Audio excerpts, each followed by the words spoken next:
3 dni w lesie się ukrywał. W nocy to właził na świerk albo na jodła i pasem się przypinał do pnia, żeby nie spać, bo najgorzej się bał rysi.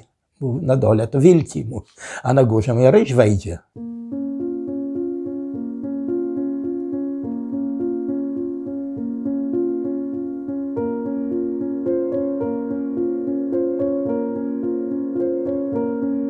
I wszyscy tak porozbierali na jedną kupę ubrania, pozrzucali, poskładali i kobiety z dziewczynami i małe dzieci do lewej komory, mężczyźni i starsi chłopaki do prawej komory.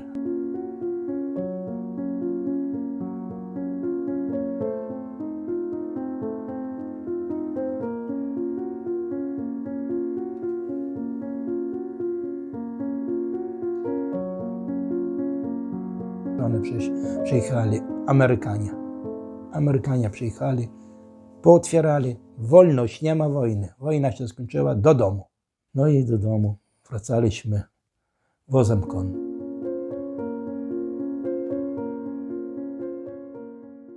Nazywam się Franciszek Duda. Urodziłem się 10 lutego 1944 roku na wysiedleniu, na robotach przymusowych w miejscowości La Tchaja.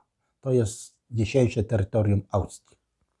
Moja rodzina, mój dziadek przed 1939 rokiem był gajowym w lasach ordynackich hrabiego Zamoyskiego. Z zawodu był stolarzem. Wszystko co z drzewa, jak to kiedyś mówią, nieckie, balie, szaflety, kołyski, a i meble robił, i stoły. No wszystko co tego, i wszystko robił na zamówienie.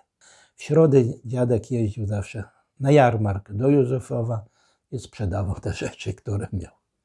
A babcia, ojca matka, była gospodynią księdza. I już jak później dziadek już jak był starszy, to już odszedł, przed wojną miał 100 zł emerytury od pana. To wtedy mój ojciec Józef Duda przejął jego pracę jako gajowy w lasach ordynackich. A mama moja była gospodynią w domu. Ojciec z matką pobrali się w 27 roku. Ojciec był 904 roku, 19 stycznia, a mama była 910 rok, 29 październik. Ślub był w Górecku, w kościele na wodzie, bo mama moja pochodziła z Obroczy. Rodzina się utrzymywała, gajowym był, pensję dostawał. No i było gospodarstwo. Było tam przeważnie żyto, ziemniaki, to takiego proso, tam len chyba też uprawiali. Z gospodarstwa się utrzymywali. No i ojciec jako gajowy zarabiał od pana. Pan płacił mu. Siostra się urodziła, Władysława, w 1932 roku. Brat Tadeusz w 1936 roku, a Stanisław w 1938 roku się urodził. I później urodził się brat Józef w 1941 roku. No i ja później się urodziłem w Rzeszy na robotach przymusowych. Ojciec wcześniej był wcielony do 6 Pułku Artylerii Letniej do Białgoraja. Z frontem z Białgoraja doszli do Iłży w Kieleckim. W Iłży brał ojciec udział w walce o Iłżę. Tam zostali otoczeni, rozbrojeni i pędzili tam, ojciec nie wiedział.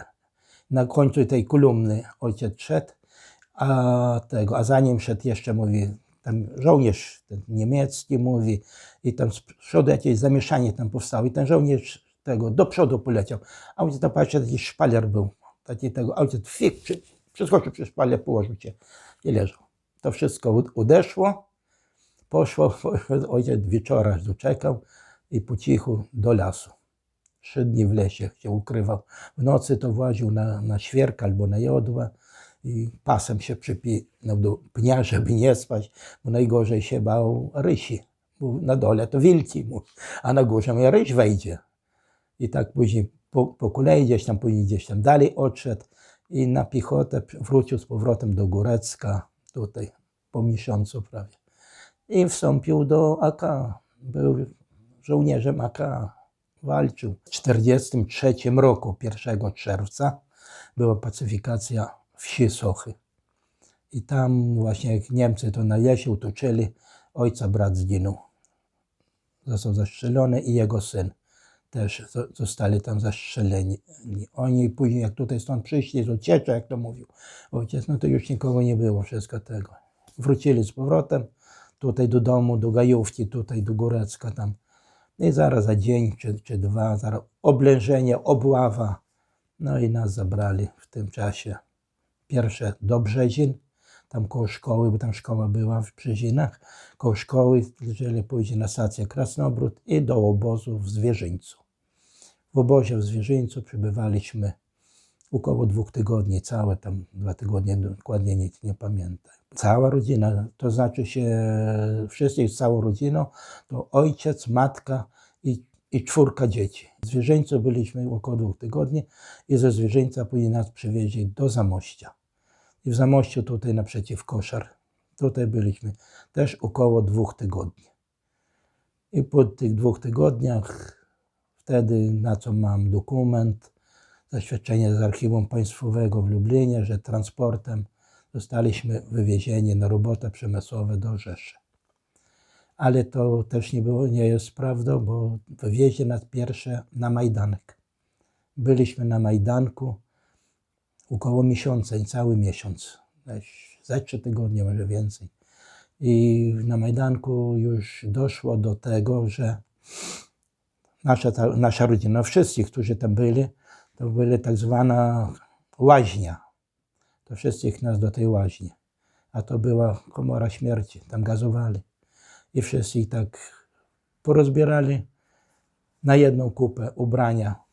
Pozrzucali, poskładali i kobiety z dziewczynami i małe dzieci do lewej komory, mężczyźni i starsi chłopaki do prawej komory. Weszli i czekają. I nic. Później drzwi się otwierają, wychodzić. Później co okazało się? Gazu zabrakowało. To było szczęście. To było takie szczęście, że naprawdę to cud, jak w domu mówili. Mama już wtedy była w ciąży, bo ja się urodziłem 10 kwietnia 1944 roku. To znaczy się, że zostałem dzieckiem poczętym w 10 maja 1943 roku. Także w tym czasie mama była cały czas już w pierwszym miesiącu, od pierwszego miesiąca ciąży, była w ciąży. Stamtąd już ten cud po tym wszystkim, zaraz na 2. czy na 3. dzień, zaraz na stację kolejową w Lublinie i na roboty do Rzeszy wtedy. No i wylądowaliśmy w Wiedniu. No i tam w Wiedniu tam przyjechali te kupcy, tak jak mówią tego, to sobie kupowali robotników, najemników. No i my trafiliśmy do Guntera Hoffmana, który był właścicielem dużego młyna. Młyn był na 12 par walców, jak ojciec opowiadał, gdzie wagon zboża przychodził dziennie, to trzeba było przemleć i wagon mąki odchodził na front. Tam byliśmy to w Landerfie, tam na terenach Austrii. I tam znów sami nie mogliśmy się z niczego utrzymywać, tylko praca, nic więcej. A wyżywienie, wszystko to było w stołówce. To w stołówce to na śniadanie tam kawałek chleba i kubek kawy. Na obiad to jakaś tam zupa z brukwi i też tam jakaś kawa, na kolację też tam chleb i kawa. A nieraz się tak zdarzało, że jak były jakieś święta czy coś, to nawet zdarzała się lepsza zupa i nawet kawałek mięsa się trafiała w tej zupie już, jak było tutaj nas 4 dzieci. No znaczy się głód był, bo to chleb i tego, także to nie było za dużo tego, nie było tego. Od 6 rano do 8, 9 wieczorem na godzinę przychodzili do domu tylko na obiad. I później się stał taki incydent, nie wiem, ten Gunter Hoffman, ojciec podejrzał, w młynie tym pracował, że ta jego żona tam schodzi na dół w takim płaszczu od deszczu z kapturem takim, bo to młyn był wodny, i przychodziła i pod tym młynem gdzieś tam wchodziła pod młyn. Ojca to zainteresowało. No i tego później okazało się, ten Gunter Hoffmann miał syna. I syn nie poszedł na wojnę. Ukrywał się. I ukrywali to. Austriak ten zauważył, że ojciec widział. Józef, mówi. No, ja nic nie wiem, mówi. Ja nic nie wiem. Ja nic nie wiedziałem. Ja nic nie wiem. No, bał się ojciec, później bał. My zastrzeli. No zastrzeli, no bo co innego. Ale wtedy się zmieniło. Tego gdzieś też nie był zły chyba taki człowiek. Tego ojcu dał taki serdak. I mój Józef, tam pójdzie sobie, codziennie, czy co drugi dzień, tam pójdziesz tam i tam sobie mój mąki nasyp. Ten serdak, mój mąki sobie nasyp, zawiąż, w domu, mówi, placek jakiś, mówi, upieczecie, mówi, albo coś. No bo chleba nie było. A tutaj jako ludność cywilna, ta austriacka, też nie była zła. Bo na przykład przyszła niedziela, no i matka, wszyscy, całą rodzinę, no, do kościoła poszli. Ale poszli, no w czym był? Boso, bez ubrania, bez niczego, wszyscy byle co. Później wieczorem, bo bez przerwy po tym miasteczku żandarmeria chodziła, pilnowała dookoła, nie tego. Nikt się nie zbliżył, nikt nie podszedł, bo nie wolno było. Wieczorem już jak się zmrok zrobił, to z jednej strony tam jakaś osoba przyszła, buty przyniosła, to ubrania jakieś przynieśli, to coś do jedzenia przynieśli. Także ludność cywilna, która tam była, nie była zła. Tylko ta ludność cywilna się bała, no bo SS chodziło, pilnowało wszystkiego, nie wolno było ruszyć, nie tego. Później ojciec jak tego, już jak tego, ten się, Gunter Hoffmann, ten jak się dowiedział, że ojciec, to mówi, Józef mówił, ty tutaj nie będziesz robił, mówi. Miał samochód. I ten samochód, tam któryś tam dzień, czy jakoś tego, mąki tam 5-6 worki ładowali i jeździli po okolicy, po sklepach, rozwozili tak, prawie codziennie tę mąkę. To już mi było dobrze. A bałem się, że zastrzeli. Wybijać całą rodzinę i co? Ale był tego. I on się gorzej przestraszył jak ojciec, bo miał syna, żeby cicho, żeby nie wydać. I nie wydał ojciec. Nie wydał, no bo co miał wydać? No tam byliśmy tam od 20 lipca 1943 roku do 20 kwietnia 1945 roku. 20 kwietnia 1945 roku, jak się front już zbliżał, to wszystkich nas obcokrajowców do tego zbiórka, wszystko i pędzili nas za Wiedeń, tam od Wiednia jeszcze z 80 km do Mauthausen, obóz Mauthausen. A tam była jeszcze gorsza tragedia. Bo tam byliśmy od 20 kwietnia, gdzieś do pierwszych dni, 1-2 maja. I tam znów przychodził wieczór w tych barakach, w którychśmy mieszkali. Jeden barak był tam czymś podlewany i palony, żywciem palili. Z początku przez parę chwil, tam to przez 3, 4, 5 minut lament, pis, płacz, wrzask tego i coraz ciszej i cicho. I wszystko się wydusiło, spalone. Następnej nocy miał nasz barak już iść do spalenia. Ale już po południu, w tym obozie zrobił się duży ruch, dużo tego, i chudzenia, i psy, i wszystko to szczekali. I tego, no już nas pozamykali, bo tego ranek tego wstają i każdy czekał, bo podpalał, bo nasz. Ale nic, rano gdzieś tam te bramy otworzyli. Nic, kogo nie ma, nic nie ma. Każdy się bał wyjść, no bo nie wiadomo co tego. Za chwilę pierwszy przyjechał żołnierz ruski na motorze, objechał, gdzie Niemcy. No nikt nic nie wie. Za jakieś do pół godziny czasu, z drugiej strony przyjechali Amerykanie. Amerykanie przyjechali, pootwierali, wolność, nie ma wojny. Wojna się skończyła, do domu. I później wracali do domu. No i wróciliśmy z powrotem do miejscowości tej, cośmy byli, do tego młyna, no, około tygodnia tam byliśmy, no i wszystko co, no do domu. A ten Niemiec, ten Gunter Hoffmann jeszcze mówił: Józef, zostań tu, będziesz tu gospodarzem. Będziesz z tego, ale co, dom ważniejszy był. No i do domu wracaliśmy wozem konnym. Wóz od wojska, 2 konie i wóz dostali tego i wozem konnyśmy tak wracali do domu. No miesiąc czasu, ponad miesiąc czasuśmy dojechali. Dojechaliśmy do Białgoraja, z Białgoraja do Dębiny, to jest koło Hedwierzyna, gajówka taka w lesie, ojca brat. Tam był też gajowym, tamśmy dojechali, tamśmy przenocowali.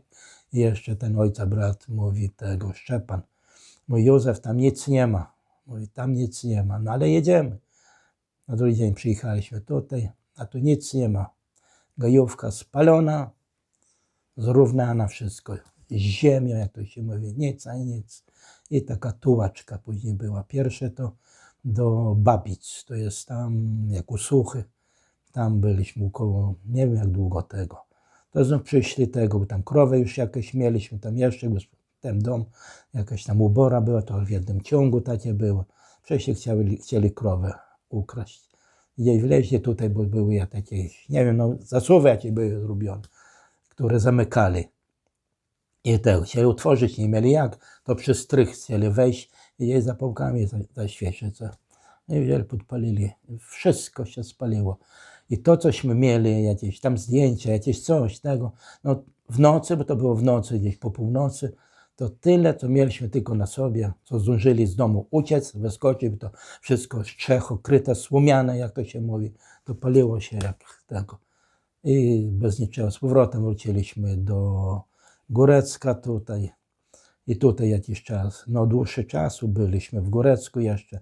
I później w 1949 roku przywieźli nas, przyjechali 2 wozami takimi dużymi na Borowinę Sietaniecką, tutaj koło Zamościa, gdzie był folwark żelaznicki, których jak w 1939 roku, jak wkroczyli Sowiety, inaczej nie będę mówił, to wystrzelali, gdzie pamiętnik, całą rodzinę wystrzelali żelaznickich.